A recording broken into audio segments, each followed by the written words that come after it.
Well, hey guys, Juan here. Thanks for stopping by my channel and checking out this video. So today we're going to talk about the Samsung soundbar and what it's been like now that I've used this thing for a whole month. Because I think that usually takes a good month of using a product to be able to give it a really good in-depth full review.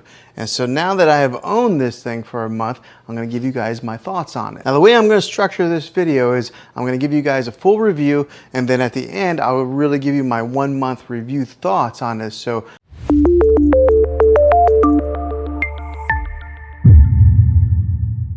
all right, so let's talk about the cosmetics on it first to get started off. So on the top and the side here, or on the front and the top here, it's got a metal grill that's kind of gives you a little bit of that industrial feel. And it is a pretty solid soundbar. It's got a little bit of weight to it. I did not mount it onto the wall. I just kind of put it right here. Well, basically, because I can't mount it onto the wall. I'm on a corner section here in this room, so there was no way for me to mount it. But I think it looks pretty good like this, just on the stand right below TV. And the way that Samsung designed this is to pair up with their television. So as you can see, it does not go up above the screen any. So that's kind of nice to give it that nice clean look. And it's got the branding on the top here that says Samsung, but it's black, metal, real sleek looking. Now in the top corner over here, there's the indicator light. It's only on this side of the soundbar all the way to your right. And then also on this indicator light, it lets you know what input you are running. So since I am running an optical cable to it, it says direct in. If I was running Bluetooth, it would say BT. And if you're running like through an HDMI cable, it would say that also. Now the remotes on these things, they are really thin like that, so that makes it kind of easy to get lost in a couch or a chair, but they're really similar to the QLED TV remote. So let's take a good look at here. So this one here is the QLED remote, this one here is a soundbar remote. As you can see, there's not a whole lot of difference between the two. They're both real thin, they're angled like that, but whenever you do hook in this sound bar, and if you are hooking it into a Samsung TV, then you don't need the sound bar remote. You can control everything with the TV remote. Now on the remote control for the sound bar, you can turn up the subwoofer sound and the regular sound volume. So it does give you two different options on there. Now the different sound types that this thing has, the different sound modes are standard, surround, Game Pro, and adaptive. Now the differences with these models is that surround gives you that all-around widest sound stage, particularly in like a bigger section, so it gives you that nice all-around sound.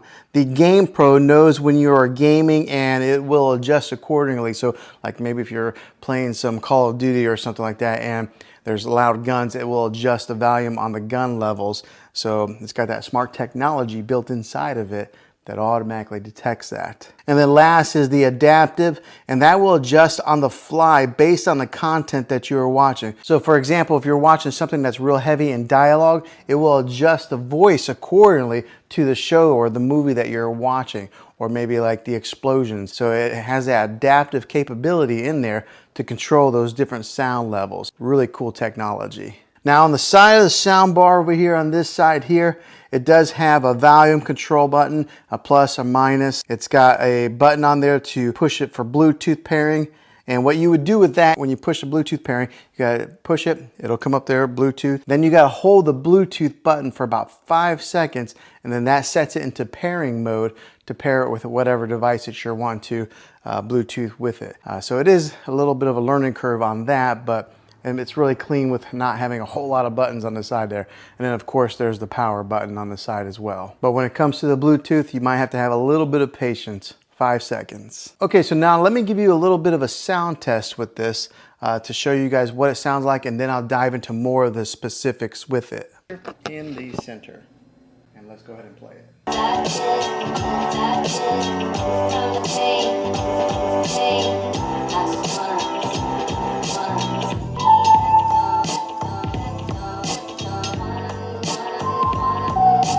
Now what I'll do is I'll take the microphone and I'll stand back as far as where I would be sitting for movie watching, and to kind of give you guys what that sound would be like if you were sitting in that type of a distance watching a movie. So let's do that test now.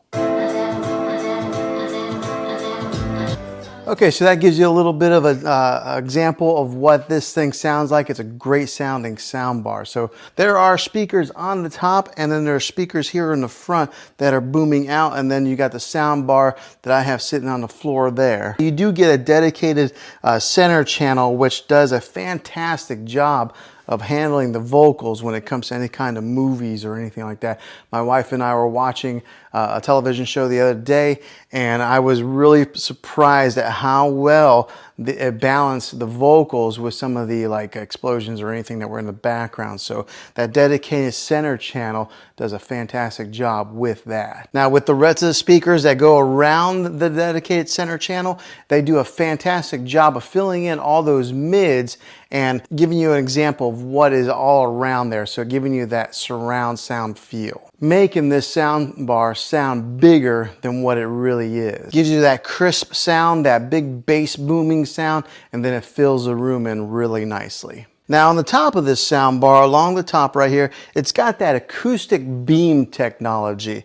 Now what that is say there's like for an example, there's a car, you're watching Fast or Furious or something like that, and there's something on the screen that moves here and just kind of moves along with the screen. The beam technology will give you that sound that kind of goes right along with it, just like that, moving with the action that's on the screen. Some really cool technology. Now I can't really show you on video obviously because it's video, but you're gonna have to take my word for it. That is a really nice little feature on this sound bar here. Now on the back of this sound bar, you do get some good connections, different types of connections to kind of go with whatever TV that you have. You get two HDMI imports. One of them is that ARC HDMI input. You get the regular 35 or 3.5 millimeter, the old-fashioned stereo jack, you get that, and then you get the optical audio cable, which that's what I'm using here. And then if you wanted to, you could even Bluetooth it with the TV, but if you have this, I recommend that you go wired in. You're going to get the best connectivity that way, and you're probably your best sound. So I have it with the optical cable, but it does have that HDMI hookup also. Whatever type of TV that you're running to with this, it'll work. Now the other great thing about this is it's not specific to the QLED. All right, if you had another Samsung TV, you could do that also. Or if you had another brand TV, Vizio, LG, or something like that, you could still use the soundbar with those models of televisions. But if you do purchase a QLED TV like I got here, I recommend that you complement it with one of these awesome soundbars. It just makes it a really cool movie experience, especially if you're spending that kind of money. Go ahead and just spend a few extra $100 and get this soundbar, and then you'll never have to go to the movie theater. You can just kind of stay home and watch your movies that way. But having those different hookups on the back of this thing make it very versatile to what you can hook this soundbar up to. Okay, so now what's it been like owning this soundbar for one whole month? It has been a great soundbar. I can tell the big difference between using the TV sound and this sound here. Just the other day, we were watching a TV program, and one of the issues that I do have is that sometimes the soundbar will disconnect. Now, it's probably every 6-7 days it'll disconnect from the TV, but all you have to do to fix that, to reconnect them, is you go right over, you hit the power button on a soundbar, and it automatically detects that the soundbar is on, and then it connects back together. So that's about the only issue I've really had with this soundbar. Other than that, it has been fantastic. It has worked fine, but I could tell a huge difference whenever I was listening for a few minutes on the TV, and then as soon as I turned on the soundbar, the voices that were coming out from the middle range here, you could hear the dialogue from the movie really clearly compared to just listening to it from the TV. The sound, as far as the bass goes on this thing, it like almost rumbles the floor a little bit because the subwoofer is down here on the floor, and then there are some bass speakers built into this thing. And so whenever we are watching any of those action type of movies and there's explosions or guns going off, you really can feel it. So this has been a really good purchase for me. I know soundbars are usually a splurge. I mean, you can watch TV and get all the sound from the TV, but make your movie watching experience a little bit better, buying one of these is worth the money. So after owning this thing a month, would I buy it again? Absolutely, I surely would, because it has done a very good job at making enhancing our movie watching experience, our TV shows, And I've even had some guests come over where they've been watching TV and they can tell a difference of the quality on the speakers and the sound that comes out of these things. So 1 month later, Samsung Harman Kardon speaker here that has been doing a really good job. So I definitely recommend it. Well, hopefully this video was helpful to you. If it was, click a thumbs up on this. Go ahead and subscribe to my channel. I make tech videos all the time, and I would love to have you back in the next one. Take care.